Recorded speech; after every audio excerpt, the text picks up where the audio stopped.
पंचिल नगर अजमेर स्थित क्षेत्रपाल हॉस्पिटल में brain stroke से पीड़ित लोगों का सफल इलाज किया जा रहा है।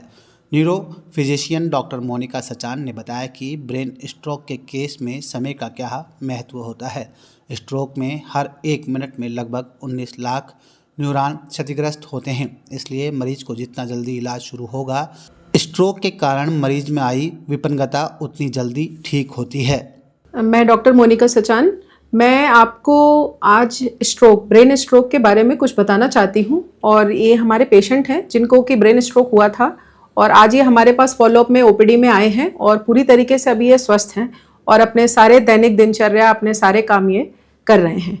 तो स्ट्रोक जो होता है वो 2 तरीके का होता है। एक तो वो स्ट्रोक जिसमें कि हमारी जो दिमाग की जो नसें हैं उनमें ब्लॉकेज हो जाता है, और एक स्ट्रोक में दिमाग की जो नसें हैं वो फट जाती हैं, जिसको कि हम ब्रेन हेमरेज कहते हैं। ये हमारे पास पेशेंट आए थे इस्कीमिक स्ट्रोक करके। इनके माध्यम से मैं आम जनता को ये बताना चाहती हूँ कि इस्कीमिक स्ट्रोक के केसेस में टाइम की इंपॉर्टेंस बहुत ज़्यादा है। टाइम का मतलब होता है पेशेंट हमारे पास जितना जल्दी आ सकेगा हम उसकी उतनी ही मदद कर पाएंगे। इसमें 4.5 घंटे आपको टाइम पीरियड याद रखना है। 4.5 आवर्स मतलब 4.5 घंटे के भीतर अगर हमारे पास कोई पेशेंट आता है तो हम उसको खून पतला करने का एक इंजेक्शन देते हैं, जिसको कि हम थ्रोम्बोलिसिस कहते हैं।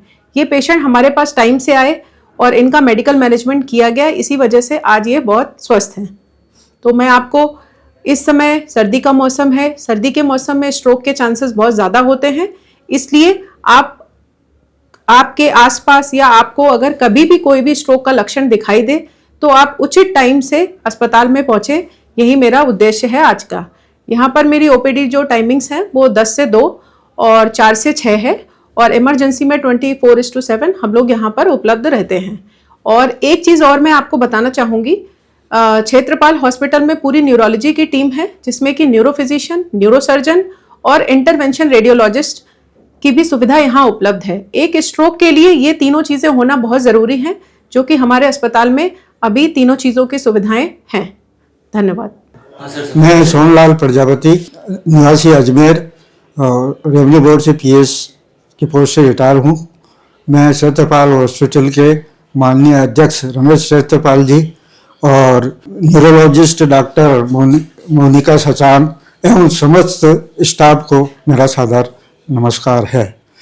मेरे पुत्र राजेंद्र प्रजापति जो पेशे से एडवोकेट है, उन्हें 17 सितंबर को पैरालिसिस अटैक हुआ था सुबह 6 बजे करीब, और हम तुरंत इन्हें लेकर क्षेत्रपाल हॉस्पिटल पहुंचे तथा इमरजेंसी वार्ड में भर्ती कराया।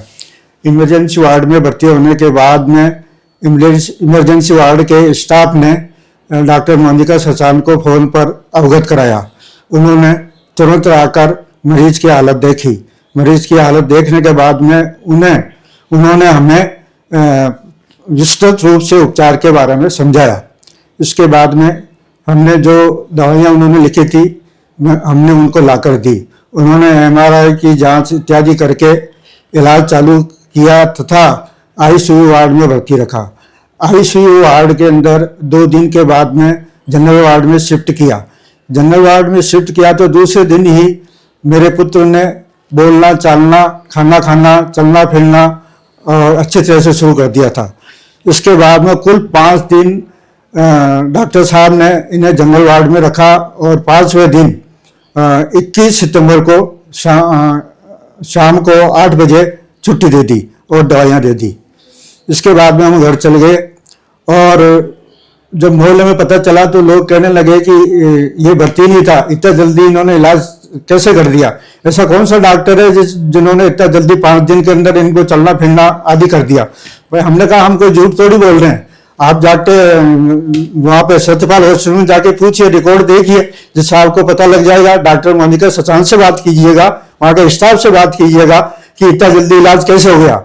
ये चमत्कार है एक तरह का, या उनकी एक अच्छी उत्कृष्ट जो है इलाज का उदाहरण है। मेरा ये भी मानना है कि भगवान हमारे पास सदा नहीं रहते हैं, और उनको ही इन डॉक्टरों को असिस्टेंट के रूप में हमारी रक्षा करने के लिए धरती पर भेजते हैं। डॉक्टर की एक मुस्कान ही मरीज को दवा का काम कर जाती है, और इस तरह से जो इन्होंने उपचार किया, ऐसे डॉक्टर्स को 1 जुलाई को जो डॉक्टर्स डे होता है उस पर इनको सम्मानित किया जाना चाहिए, मेरा ये मानना है। और इसके लिए मैं ये भी कहूँगा कि ये आगे से आगे अग्रसर उन्नति करती रहे। इसके अलावा मेरा उपचार उनके पास चल रहा है। वो मेरे 1 साल से पैरों के तलुओं में जलन होती है। मैंने अजमेर के काफ़ी डॉक्टरों को दिखाया लेकिन कोई उपचार नहीं हुआ। बाद में मैं डॉक्टर मोनिका सचान से मिला और तो इन्होंने मेरी एक नसों आदि की जांच कराई। इसके बाद में इन्होंने पेरीफेरल न्यूरोपैथी का इलाज चालू किया जिसको 2 माह हो गया। इस 2 माह के अंदर मेरे को काफ़ी रिलीफ महसूस हुआ तथा 70% मेरा इलाज हुआ। तो मैं ये इनको बार बार यही धन्यवाद दूंगा कि ये इसी तरह से उन्नति की ओर अग्रसर होती रहे और अपना नाम कमाए।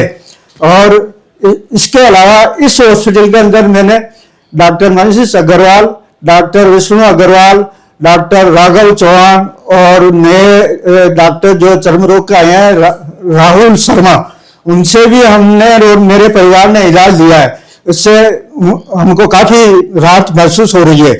इसके अलावा मैं ये कहना चाहूँगा समस्त नगरवासियों, अजमेर वासियों से कि यहाँ कोई भी बीमारी हो तो सेहतपाल हॉस्पिटल में पधारें। यहाँ बहुत ही उत्तम और अच्छे जो है डॉक्टर है और अच्छी मशीन है जो आपका इलाज बहुत अच्छी तरह से होगा। और अंत में मेरा यही निवेदन है कि यहाँ के सभी डॉक्टर और स्टाफ सभी इसी तरह उन्नति करते रहें। जय हिंद। मेरा नाम Rajendra Prajapati, advocate revenue board Ajmer से हूँ मैं। और मैं पैरालाइज का अटैक आया था मुझे भी, तो मैं काफ़ी ऐसे हो गया था। फिर घर वाले लेके आए और 5 दिन के अंदर मैडम ने पूरा मेरा ट्रीटमेंट करके, मोनिका जी ने मेरा ट्रीटमेंट करके बिल्कुल मेरे को बिल्कुल बेडरूम मतलब बाहर आ गया मैं। और बिल्कुल हमारे जो सब वकील लोग थे सभी ने कहा कि आपने बहुत ही कहाँ से इलाज कराया। मैंने कहा मैडम से करवाया था, मोनिका जी से। उन्होंने कहा कि बहुत बहुत धन्यवाद मैडम का। बहुत What happened? I went to church on 2nd of this month and I was quite alright. After some time I started feeling something. Then I told my daughter, come on, let's go home. So my daughter told me, let's go to the doctor. And the doctor gave me this hospital name, and then when we came, then we went to Dr. Monica, and she looked after me and gave me good this thing, and after that I am today very all right, and I'm going home today, and I like this hospital and I like all the people here who looked after me, and thank you so much.